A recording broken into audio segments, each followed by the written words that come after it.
बोलिए सदगुरुदेव की जय। साहिब की।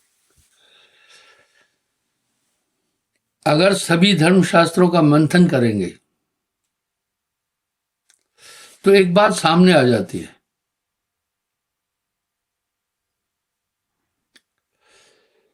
गुरु की महिमा अनंत कही गई। कुछ न कुछ तो कारण है।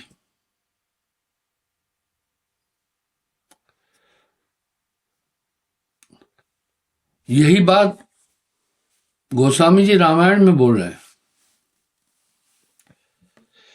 गुर बिन भव निध तरह न कोई।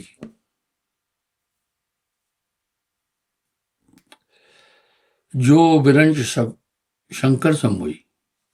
बात में बहुत वजन है। हमें इस पर चिंतन करना होगा। गर्भ योगेश्वर गुर बिना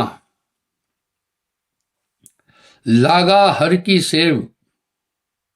कह कबीर वैकुंठ से फेर दिया सुखदेव। कथाओं में ग्रंथों में बात सामने आती है।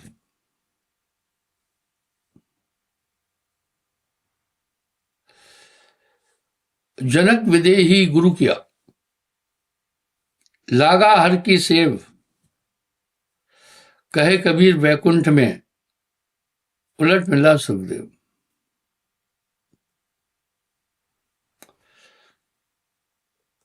बहुत वजन है इस बात के अंदर।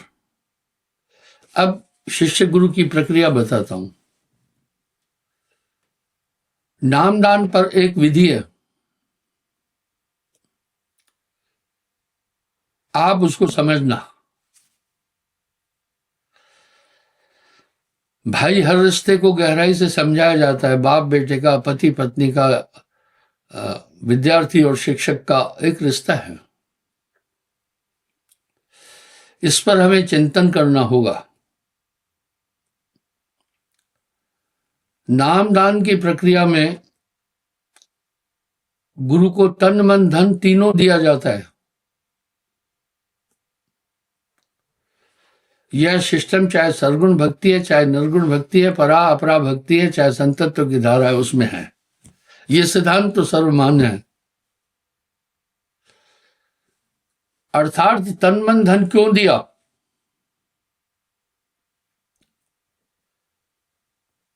तन मन अर्पित करने की प्रथा क्या है? ये फॉर्मेलिटी नहीं है सिर्फ, इसमें वजन है।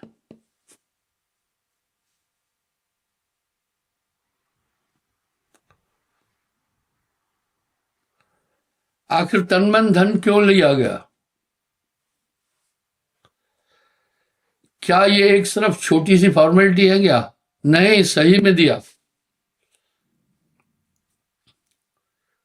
और आपने संकल्प करके आंख बंद करके तन मन धन समर्पित किया। यहां मसला होगा, आज तन मन धन देने का मतलब क्या है?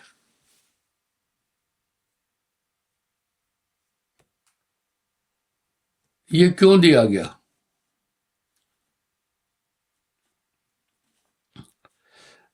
ये निर्मल आत्मा तीन चीजों में बुरी तरह बंधी है। तन, मन और धन। ये तीनों को अपना मान बैठी है।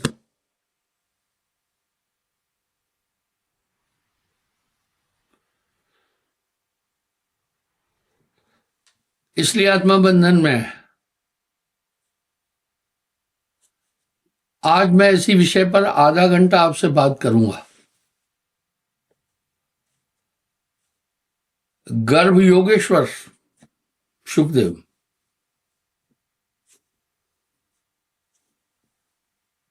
अपने पिता के कहने पर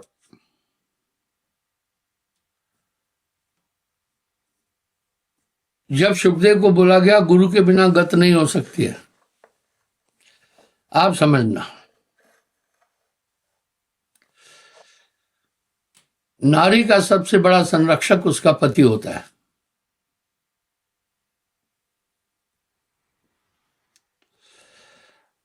मैं कह रहा था एक लड़की को, वो कह रही थी मैंने कहा भाई शादी कर लेना। बोल रही थी मेरा भाई बहुत अच्छा है, वो ध्यान देगा। मैंने कहा बात सुनो, जब तक शादी नहीं हुई वो ठीक है, पत्नी आ जाएगी ना फिर वो उसी के अधीन हो जाएगा और वो तुम्हें नहीं रहने देगी घर में। और होता भी ऐसे ही है। आइए तन मन धन पर बात करते हैं। आत्मा इन तीन चीजों में उलझी हुई है। पहला, आत्मा कह रही है मेरा शरीर नहीं, आपका शरीर नहीं है।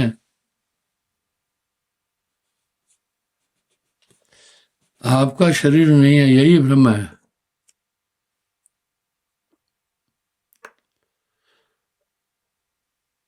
शरीर क्या है, इसके दोनों पहलुओं को समझना।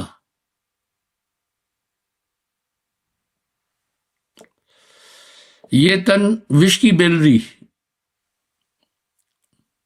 गुरु अमृत की खान, शीश दिए जो गुर मिले तो भी सस्ता जान। ये तन विकारों से भरा पड़ा है।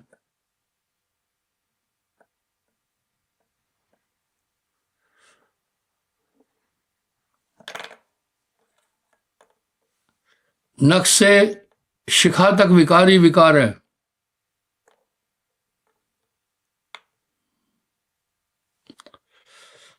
इसलिए तन बाधक है। इसकी कुछ लिमिटेशंस है।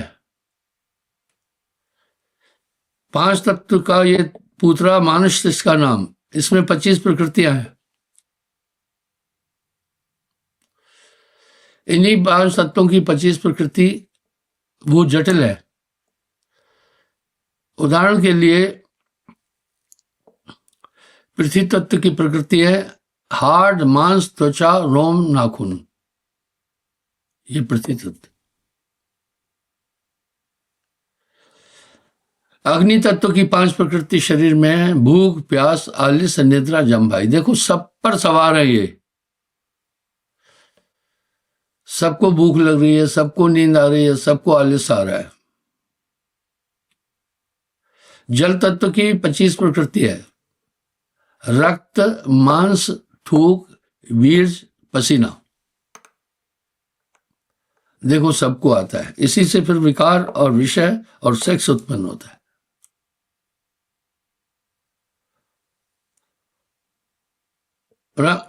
गंध, रूप, रस आदि भी इसी शरीर से पैदा होते हैं। काम, क्रोध, लोभ, मोह, अहंकार आकाश तत्व से होते हैं। इस तरह 25 प्रकृतियां सब पर समान रूप से हावी है।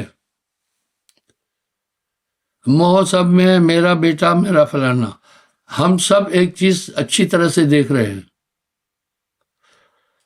कि बड़े बुजुर्गों को जब मृत्यु हो गई, अग्नि के सुपुर्द किया तो साथ में कुछ नहीं गया, सब यहीं छोड़ के जाना पड़ा। अपने साथ में कुछ नहीं ले गए, वो तत्व में विलीन हो गए जाकर के। इसलिए हर एक आदमी इन 25 प्रकृतियों का अनुकरण कर रहा है।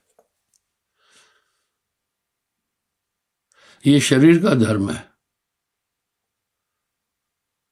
मैं बीच में एक उदाहरण दूंगा,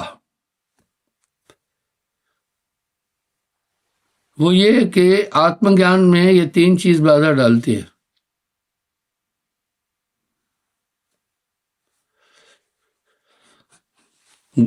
कौन कौन सी 3 चीज बाधा डालती है? तन, मन, धन। इसको प्रमाणित करता हूं। जब सुखदेव राजा जनक के पास पहुंचे,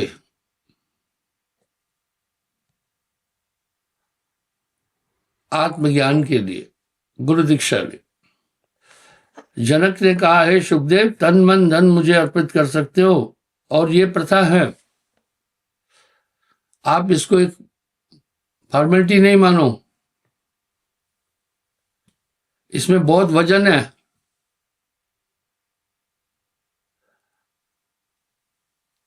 बोला, मुझे तन मन धन अर्पित कर दो।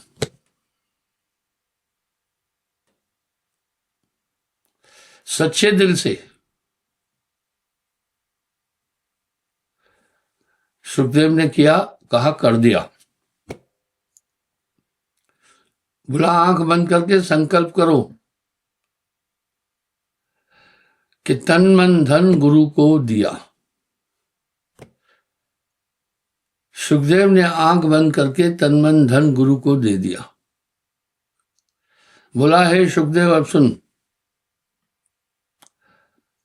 तूने मुझे तन मन धन दे दिया? बोला, बिल्कुल। बोला, अभी ये नहीं कहना कि मेरा तन है, आपने मुझे तन मन दे दिया। बोला, ठीक है। मैं ये कहना चाहता हूं कि आत्मा और ईश्वर तक पहुंचने के लिए 3 चीज बाधक हैं। उसको ठीक से समझो पहले।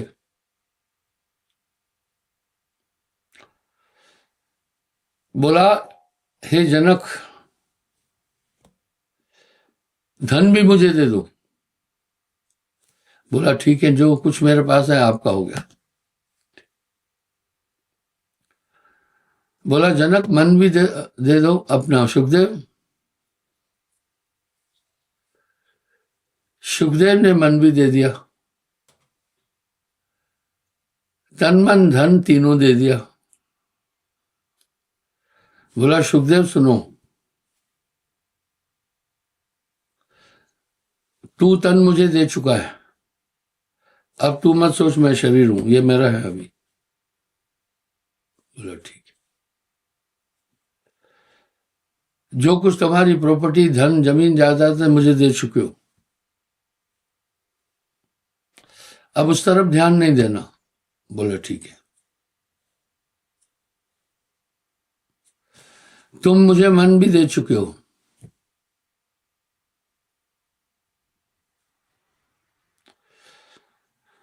दान में दी चीज का तुम दोबारा प्रयोग नहीं कर सकते हो। सावधान, मन से कुछ भी नहीं सोचना, अब ये मेरा हो चुका है।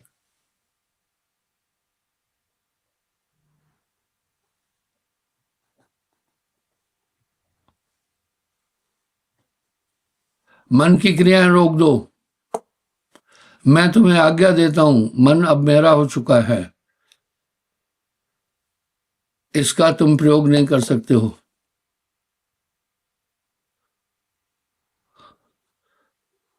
पहला, मन के 5 रूप हैं, मन, बुद्धि, चित्त, अहंकार। तुम्हें मैं ये बताता हूं, चित्त का निरोध करो, मुझे दे चुके हो, इसका इस्तेमाल मत कर। फिर इसी चित्त से तुम्हें याद है मेरा घर है, मेरे भाई है, मेरा फलाना है, मेरा ठिकाना है, ये सीज कर दो, मैंने आपका मन ले लिया है।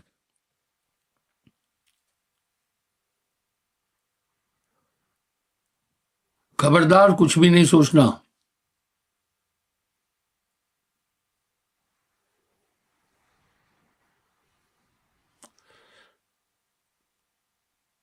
मन के 4 रूप है, मन, बुद्धि, चित्त, अहंकार।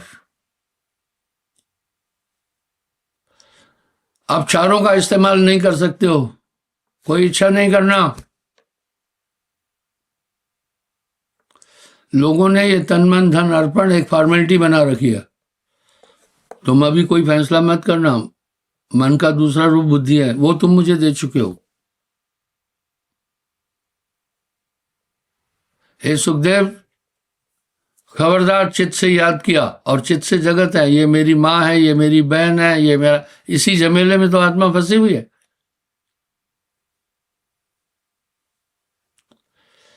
कहा, सुखदेव, चित्त का यूज नहीं कर सकते हो आप।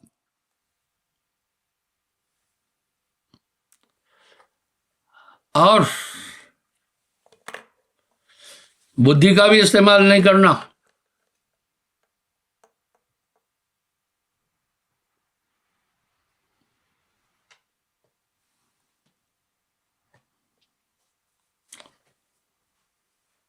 और कोई क्रिया नहीं करना।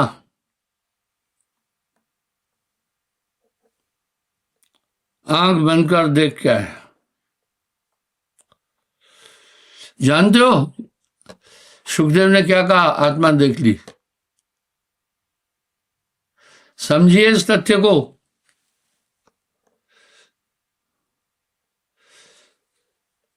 इस पर साहब ने एक शब्द कह दिया, तन थिर मन थिर वचन थिर। तन थिर मन थिर वचन थिर, सुरत निरत थिर हुए। कहे कबीर उस पलक को,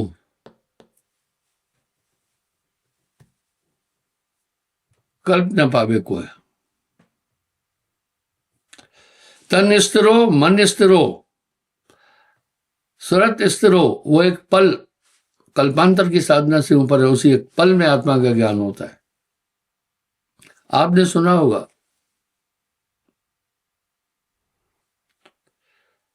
राजा जनक ने सुखदेव को पल में आत्मा ज्ञान दे दिया था।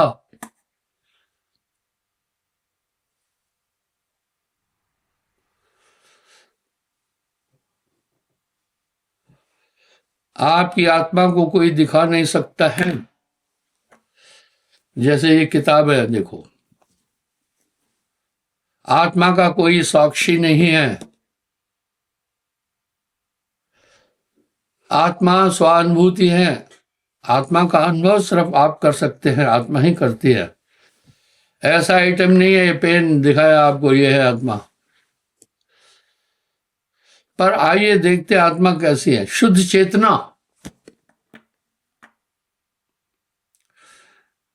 जिसमें न संकल्प है न विकल्प है, कुछ भी चीज नहीं है।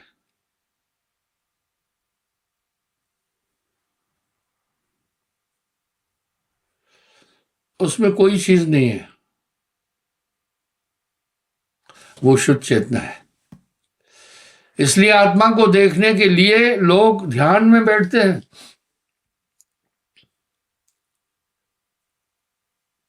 और ध्यान ही वेद शास्त्र कहते हैं। ध्यान ही वेद बखाना। इसी को साहब क्या आम आदमी की भाषा में कह रहे, सूरत संभाले काज हैं, तू ना भरम भुलाए, मन सयार मनसा लहर, बह कतो ना जाए। भाइयों, इस तरह ये पिंजड़ा नहीं तेरा, मेरा शरीर बोल रहा है। क्या है इसमें आपका? कुछ भी तो नहीं है।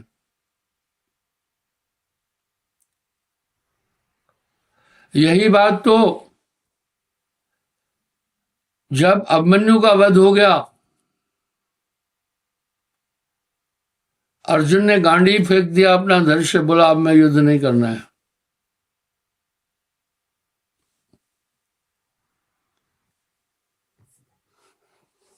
क्योंकि मेरा प्रिय पुत्र अर्जुन चला गया, अभिमन्यु चला गया, वो मर गया। बोला नहीं, कोई न मरता नहीं, न कोई जन्मता है। आत्मा का जन्म मरण नहीं होता है। हे अर्जुन, अभिमन्यु का कुछ भी नहीं खत्म हुआ। पंच भौतिक शरीर है। मौत के बाद जो जल है वो जल में समाहित हो गया, जो पृथ्वी मिट्टी है वो मिट्टी में मिल गई, आकाश शून्य में समाहित हो गया। क्या गया? कुछ नहीं गया। और तुम्हारा पुत्र कर्मानुकूल दूसरे शरीर को प्राप्त किया। चलो मैं तुम्हें अपना पुत्र दिखाता हूं।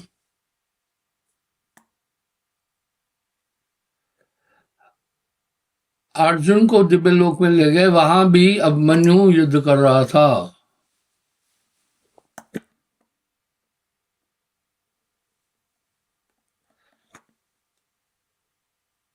अर्जुन ने जाकर पीठ पर हाथ रखा, बोला, हे पुत्र अभिमन्यु। अभिमन्यु ने यूं पलट के देखा, फिर युद्ध में लग गया।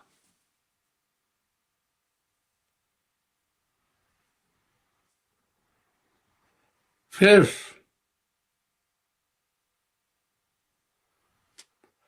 शायद अर्जुन का ख्याल आया इसने मेरी बात नहीं सुनी है, फिर पीठ थपथपाई,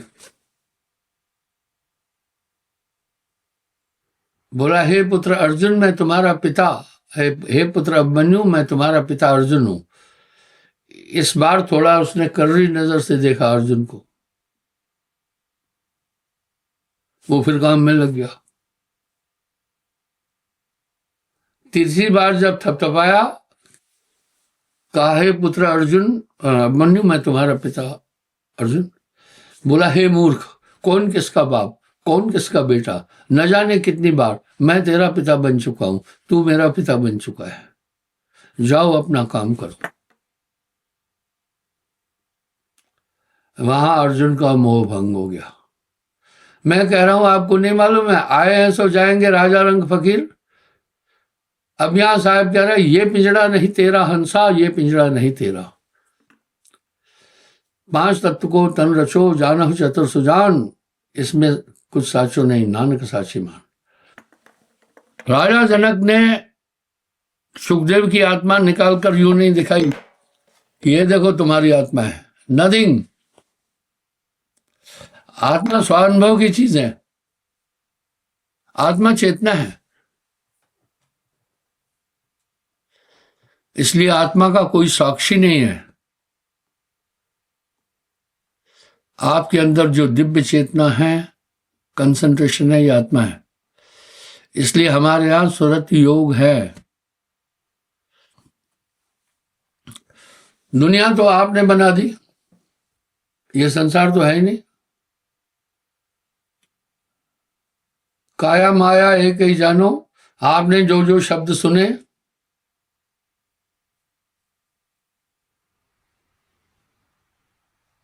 वो सब आपको याद है। अभी भी एक माई आई, बोला, मुझे ये मेरा बेटा कुत्ती और गधी बोलता है। आज ही आज अभी मैं सत्संग से बंदगी करा के इधर आया, लेट हो गया। मैं कहा, इस छोटे बालक को ये पता नहीं है, इसने सुना आपका बंदा आपको कुत्ती और गधी बोलता होगा, इसलिए वो बोल रहा है। जो आपने सुना वो फीड कर लिया, जो आपने देखा वो फीड कर लिया, जो आपने सोचा वो आपने फीड कर लिया, जो आपने क्रियाएं की वो फीड कर लिया। दुनिया तो तुमने बनाई है खुद। जो संसार की अनुभूति कर रहे हो आपके अंदर, वो आपका बनाया हुआ है।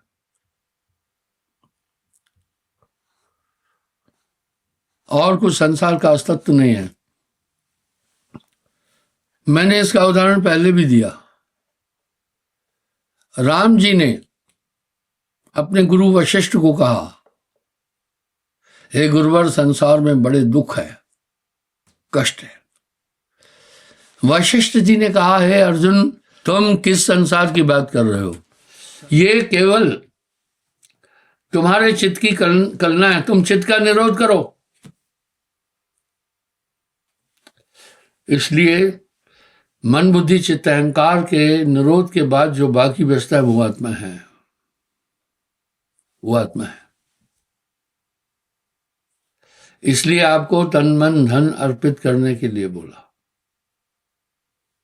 मन अर्पित करने के लिए इसलिए बोला। तन क्यों? ये पिंजड़ा नहीं तेरा। इस शरीर को अपना मानकर आत्मा इस संसार के अंदर भ्रमित है। मेरा भाई, मेरा पिता, मेरा घर, मेरा संसार। इसलिए सतर्क रहें। सुमरण साधारण चीज नहीं है। जब आप सुमरण करते हैं तो चारों रुक जाएंगे। इस पर साहब का ये शब्द कितना सटीक है। तन थिर, मन थिर, वचन थिर, सुरत सुरत निरत थिर होए। कहे कबीर उस पलक को कल्प न पावे कोई। और एकाग्रता का साधन ही सिर्फ सुमरण है, ये मत भूलना कभी भी। और सुमरण सूरत संभाल कर, कंसंट्रेट होकर के सुमरण करना, वो आपको एकाग्र कर देगा। जब तब संयम साधना, सब सुमरण के माह, कबीर जाने संत जन सुमरण समकचना। धन्यवाद, समय हो रहा है।